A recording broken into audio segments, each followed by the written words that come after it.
Today we're going to be checking out the super quick history of Sweden. Oh yeah, getting some Swedish history today.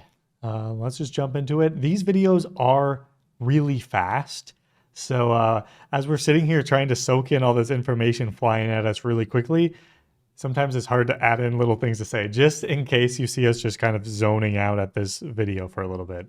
Just a warning. Let's do it. Hello everyone and Okay. This is Europe, and here's Sweden. Now let's go, shall we? Amidst the inviting meltings of the Ice Age, human beings trod into the terrain we know as Sweden. And a very nice-looking Look at terrain that. it was, Beautiful. filled with forests and lakes and...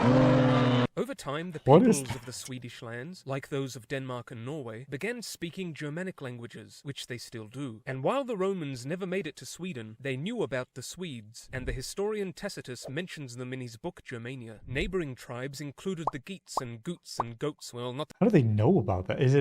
Do they talk to like the other tribes to know all this information? Is it like hearing from a person who heard from another person who heard from another person or something? Because it always seems like when you like learn about Roman stuff, once you get to like the tribe area, it was like no man's barbarian land for them out there. So I'm surprised they know that many tribes deep. the Goats, who in ended up there. fusing with the Swedes to form a single kingdom, though when and how this occurred is unknown. They also made cool stuff, like this helmet with eyebrows. Skipping on to the 8th century, the Viking Age arose, when the Northmen embarked on long, epic voyages of looting, massacre, conquest, and exploration. But while the Danes and Norwegians focused on westward seaborne journeys, the Swedes mostly followed waterways overland into Eastern Europe. Even so, Swedish warriors took part in the Western raids too. Now, the Swedes proved such impressive fighters that the Byzantine emperors recruited them as elite military units and their own Wow. That's personal crazy. bodyguards, known as the Varangian Guard. There were also a group of Swedes from Roslagen, called the Rus, who came to rule over the Eastern Slavs and founded the powerful state of Kievan Rus, from which Russia derives its name. That's right, Russia is named I remember in history learning about Rus or whatever. Mhm. I didn't know that was a Swedish thing though. Yeah. That is very interesting. after a bunch of Swedes. So technically, Sweden should take over Russia. Yeah. Meanwhile, back home, Eric the Victorious got his name after winning this battle. His son, Olaf Konung, teamed up with Denmark to attack the Norwegians and partition Norway among themselves. Olaf was the first Swedish king to accept Christianity, a faith that spread further during the long reign of his son. Swedes also began colonizing portions of neighboring Finland. This map of Scandinavia in the 12 and 1300s shows how things were looking back then. Around 1250, the future capital... Livonia. Livonia, Brothers of the Sword. Quite the name. And Denmark just randomly had Northern Estonia in there too. Interesting. Stockholm was founded by an angry-faced nobleman. Hey, A you'd be jarl. upset too with a hairstyle like that. Anyway, under Magnus IV, Sweden and Norway entered into a union that lasted for much of his reign, in which time the Black Death entered and devastated Sweden, wiping out an enormous percentage of the population. Magnus was overthrown by Albert here, who himself ended up toppled and was followed by Margaret I of Denmark. Margaret instituted the Kalmar Union in 1397, in which Denmark, Sweden, and Norway were joined together under a single monarch. The union, designed to challenge the might of the German economic powerhouse known as the Hanseatic League, was not very popular among the people of Sweden, and there was a rebellion in the 1430s. It failed, but the union was doomed. There was just too much resentment against Danish supremacy. The Danes responded rather unwisely to this by executing many anti-union Swedes. The son of one of the murdered men, Gustav Vasa, led a rebellion against Denmark in which the Swedes were victorious, and Gustav Vasa became the king of Sweden. He was a reformer who embraced the Protestant Reformation, for much the same reason as Henry VIII did in England, to not have to answer to the Pope in Rome. His successor was an expansionist, and not just where facial hair was concerned, eager to extend Sweden's domains. Oh He my joined the gosh. Poles in the That is despair quite the facial- style there. He's got a Eager to style. ex- I like the even keeping it nice and neat up top, but letting the bottom grow out. This is how he differentiated himself from the other monarchs at the time. True. extend Sweden's domains. He joined the Poles in the Livonian War against Russia and managed to acquire a bit of land. And then he went insane and was replaced by his half-brother with his even grander beard. In this time, Denmark attempted to force Sweden back into union with it, and Sweden was like, yeah, nah. And many died, and they didn't join, and everyone was worse off for the conflict. And speaking of conflict, there was plenty of that, which is a matter of course for anyone seeking to start an empire, which is what Sweden did. The man who launched Sweden into imperial spheres was Gustavus Adolphus, a highly capable Gustavus commander Adolphus. That's quite the name. Yeah, man. Adolphus, a highly capable commander whose militaristic innovation Literally sounds like a name you would make up. Yeah, like a joking name for the general of the army.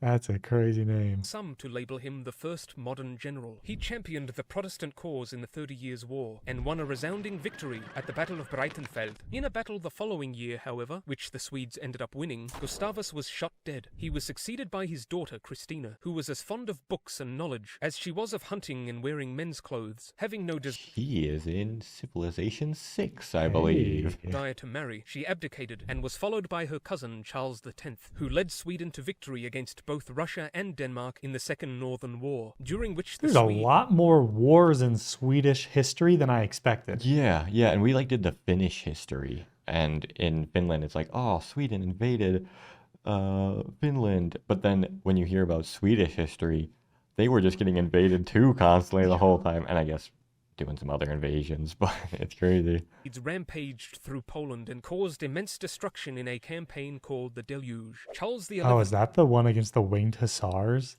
Oh. Yeah, look at wings. Yeah. Where Sweden beat them and they were unstoppable until Sweden came in.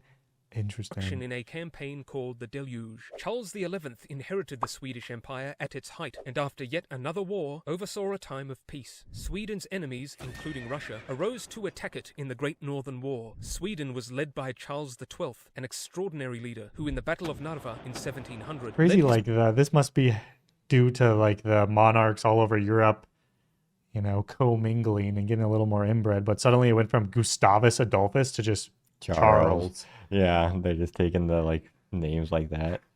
Charles XII, an extraordinary leader, who in the Battle of Narva in 1700 led his men to victory over a Russian force 3 times the size of his own. But then, some years later, he made a mistake Napoleon and Hitler would also make. He invaded Russia. Bad idea, Never catastrophe, thousands dead, Russia rises, Sweden declines. Empire over. Parliament thereafter did most of the governing until the monarchy's final absolutist roar arrived with Gustav III, who invested himself with immense powers and reigned as an enlightened despot until he I don't like the way they were staring at me there. It's a little creepy. Why'd they make their eyes like that in these paintings? Yeah, it's uncanny. Hey, I don't like it. Immense powers and reigned as an enlightened despot until he was assassinated in 1792 at a masked ball. Meanwhile, Sweden had experienced a flourishing of science and culture. This rendition of the periodic table shows how many elements were discovered by Swedish scientists. 18 tied with Germany and second only to Britain. But it's interesting that all of the new ones down there. Boom, boom, boom, boom, boom, boom, boom. The Americans just invent, those are the not naturally occurring ones or whatever. And they all happen to be when they wanted to make war weapons. Yeah, true. And the Soviet Union.